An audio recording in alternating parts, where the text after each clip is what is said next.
स्वागत है साथियों आप सभी का आपके अपने YouTube चैनल में। दोस्तों ये वीडियो सोशल साइंस को लेकर है। जैसा कि मैंने आपको सुबह वीडियो में बताया था कि मैं सोशल साइंस का एनालिसिस लेकर आपके सामने आ रहा हूं। तो जो भी अभ्यर्थी सोशल साइंस का पेपर देकर आए हैं और जिन्होंने भी 55 से 60 नंबर अर्जित किए हैं पेपर में, तो उनका सिलेक्शन कैसे हो सकता है, इस वीडियो में हम यही चर्चा करने वाले हैं। तो वीडियो बहुत ही महत्वपूर्ण होने वाला है। आप सभी से प्रार्थना है वीडियो को ध्यान से देखिएगा और समझने की कोशिश करिएगा। ये तर्क नहीं, आप खुद अनुमान लगा सकते हैं। जो मैं आपको 5 बिंदु बताने वाला हूँ वो बहुत ही महत्वपूर्ण हैं और इन्हीं के जरिए इन्हीं के हिसाब से आपका सिलेक्शन पक्का हो सकता है। तो कैसे होगा, चलिए हम बिंदुवार जान लेते हैं।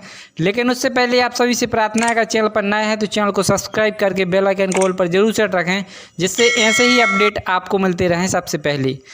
दोस्तों होता क्या है कि अगर जैसे आपने सोशल साइंस का पेपर दिया है या फिर आपका सोशल साइंस मुख्य विषय है, तो आप एक ही विषय पर फोकस करते हैं। अगर जैसे आप हिंदी से बीए किए हुए हैं या एमए किए हुए हैं तो आपका मुख्य विषय हिंदी होगा। तो जो मुख्य विषय होता है उसी पर व्यक्ति ज़्यादा फोकस करता है, उसी पर ज़्यादा ध्यान देता है। तो ऐसे ही कुछ 5 बिंदु हैं, चलिए हम स्टेप बाय स्टेप देख लेते हैं और आप खुद फिर अनुमान लगा पाएंगे कि आपका सिलेक्शन इतने नंबर पर हो पाएगा या फिर नहीं। बाकी आप कमेंट के माध्यम से पूछ सकते हैं, मैं हर कमेंट का रिप्लाई ज़रूर दूंगा। तो चलिए वीडियो को स्टार्ट करते हैं। तो देखिए साथियों, ये रहे वो 5 बिंदु जिन कारणों से आपका सिलेक्शन हो सकता है 55 से 60 अगर आपके मार्क्स आए हैं तो। पहला है ऐसे अभ्यर्थी जिन्होंने 2 पेपर दिए हैं, मतलब हिंदी और सामाजिक। दूसरा है ऐसे अभ्यर्थी या तो हिंदी से ज्वाइनिंग लेंगे या फिर सोशल साइंस में। तीसरा है हो सकता है कि पदवृद्धि हो, क्योंकि पिछली भर्ती में पदवृद्धि हुई थी, तो इस बार भी हो सकता है कि पदवृद्धि हो और आपका सिलेक्शन हो जाए। चौथा है पेपर कठिन आया था इसलिए नंबर बढ़ेंगे। ये तो पक्की बात है, क्योंकि जो 4 शिफ्टों में सोशल साइंस का पेपर हुआ है इसी में ज़्यादा चांस हैं, क्योंकि या तो अभ्यर्थी हिंदी में ज्वाइनिंग लेगा या फिर सोशल साइंस में, तो वैसे ही पद कम हो जाएंगे। और जो 42,000 के लगभग फॉर्म डले हुए हैं तो वो सीधे डायरेक्ट आधे हो जाएंगे, क्योंकि जिन अभ्यर्थियों का हिंदी में सिलेक्शन हो जाएगा तो वो सोशल साइंस के पद बड़े ही माने। और 5वां है बहुत से अभ्यर्थियों ने ऐसे हैं जो पेपर ही नहीं दिया है। अब पेपर ना देने के बहुत से कारण हो सकते हैं, जैसे मैं आपको ये दूसरा चार्ट दिखा देता हूँ। ये देखिए दोस्तों, जैसे सबसे पहले हम कारण ही जान लेते हैं। पहला हो गया हिंदी विषय मुख्य होना, दूसरा सेंटर दूर मिल पाना या सेंटर दूर मिलना, जैसे 500 से 600 किलोमीटर दूर अभ्यर्थी डबल पेपर देने कैसे जाएगा, तो उस कारण भी कई अभ्यर्थी नहीं पहुंच पाए हैं। ऐसे कई अभ्यर्थी हैं जो नहीं पहुंच पाए हैं पेपर देने। दूसरा सोशल साइंस का। तो तीसरा कारण किसी कारण से भी पेपर नहीं दे पाना। तो जो सोशल साइंस जिनका मुख्य विषय भी है और वो पेपर ही नहीं दिया, ऐसे बहुत से अभ्यर्थी हैं जिन्होंने सोशल साइंस का या फिर हिंदी का भी पेपर नहीं दिया है। तो और भी ऐसे बहुत से कारण हैं जिन कारणों से अभ्यर्थी पेपर देने नहीं पहुंच पाए। अब हम चलते हैं उन 5 बिंदुओं की ओर जो मैंने मुख्यतः आपको बताए थे। तो देखिए साथियों, ऐसे अभ्यर्थी जिन्होंने 2 पेपर दिए हैं, जिन्होंने हिंदी का भी पेपर दिया है और सोशल साइंस का भी पेपर दिया है, और दोनों में जिनके अच्छे नंबर आए हैं। देखिए आप सभी जानते हैं कि सोशल साइंस में जो पेपर आया है वो बहुत कठिन था और उसका कट ऑफ भी बहुत ही कम जाएगा। आपने बहुत कम ऐसा सुना होगा जिनके 70 से 80 85 नंबर आए हों। मैं मानता हूं कि मान लीजिए आपके जैसे 50 लोगों के 70 से 80 और 85 के बीच आए हैं तो भी पद बहुत ज़्यादा बच जाते हैं।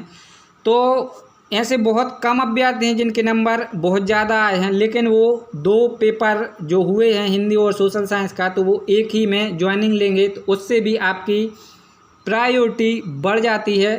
आपका सिलेक्शन इतने में हो सकता है। दूसरा, ऐसे अभ्यर्थी या तो जिन्होंने हिंदी में ज्वाइनिंग लेंगे या फिर वो सोशल साइंस में ज्वाइनिंग लेंगे।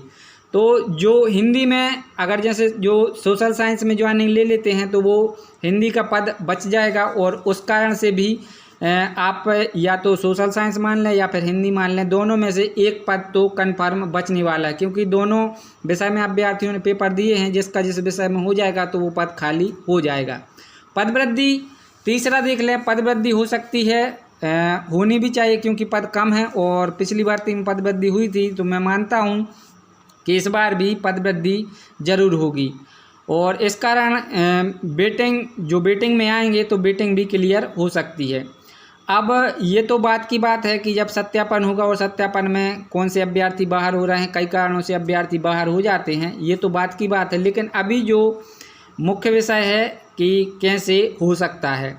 चौथा है, पेपर कठिन आया था। अब कौन सी शिफ्ट कठिन आई थी ये सभी को पता है। जैसे 22 तारीख सेकंड शिफ्ट से स्टार्ट हुआ था सोशल साइंस का पेपर, तो मान लें कि वो सरल आई थी, लेकिन उसके बाद जो बीच में शिफ्ट हुई थी 23 तारीख, वो कठिन थी। उसमें नंबर 4 से 5 नंबर बढ़ सकते हैं, उसमें आपको फ़ायदा मिल सकता है।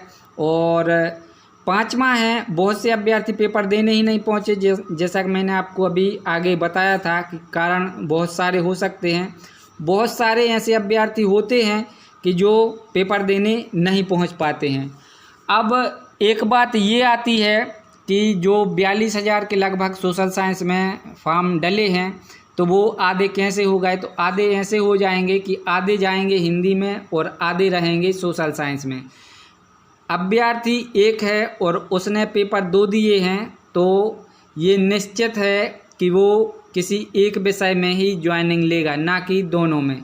तो अगर हिंदी में लेता है तो सोशल साइंस का खाली हो जाएगा। और मुख्य बात इसमें यह है कि जो मेन विषय होता है, अभ्यर्थी उसी में ज़्यादा प्रयास करता है, उसी में ज़्यादा मेहनत करता है, और इसी मेहनत के चलते अगर जैसे किसी का सोशल साइंस मुख्य विषय है तो वो सोशल साइंस में ज़्यादा मेहनत करेगा तो वो हिंदी रह जाएगी, और जो हिंदी में ज़्यादा मेहनत करेगा तो सोशल साइंस में जगह खाली हो जाएगी। अब इस विषय में आपका क्या कहना है, आप किस तरह से इस वीडियो से सहमत हुए, कमेंट के माध्यम से ज़रूर बताएं। मिलता हूं एक और नए अपडेट के साथ, तब तक के लिए जय हिंद, वंदे मातरम।